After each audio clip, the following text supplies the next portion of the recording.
महाराष्ट्र की trainee IAS अधिकारी पूजा खेड़कर फिर से सुर्खियों में है।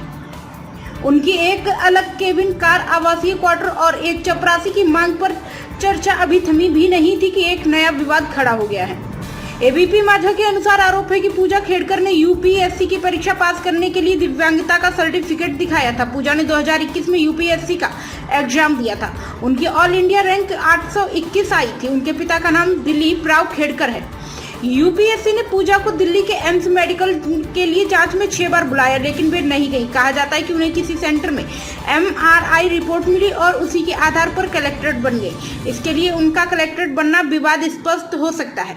पूजा खेड़कर की आईएएस पोस्ट विवादों में घिर सकती है। यूपीएससी और कैट के विरोध के बावजूद उनके आईएएस पद कैसे दिया गया? उनकी नियुक्ति के पीछे किस राजनीतिक नेता का हाथ है? ऐसे सवाल अब उठ रहे हैं। पूजा खेड़कर ने आईएएस बनने के लिए क्या किया? पूजा खेड़कर ने यूपीएससी परीक्षा पास करने के लिए दृष्टि दोष का प्रमाण पत्र प्रस्तुत किया था। उस आधार पर उन्हें विशेष रियायत मिली और वे आईएएस बन गए।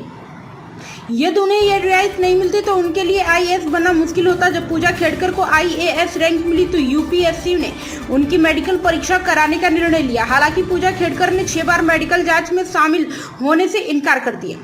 सबसे पहले उनकी मेडिकल जांच 22 अप्रैल 2022 को दिल्ली के एम्स अस्पताल में करने का निर्णय लिया गया, लेकिन पूजा ने कोविड का हवाला देकर जाने से इनकार कर दिया। इसके बाद 26 मई 2022 को एम्स और 27 मई को 2022 को सफदरगंज अस्पताल में बुलाया गया, लेकिन पूजा खेड़कर ने बार-बार मेडिकल टेस्ट में शामिल होने से इनकार कर दिया।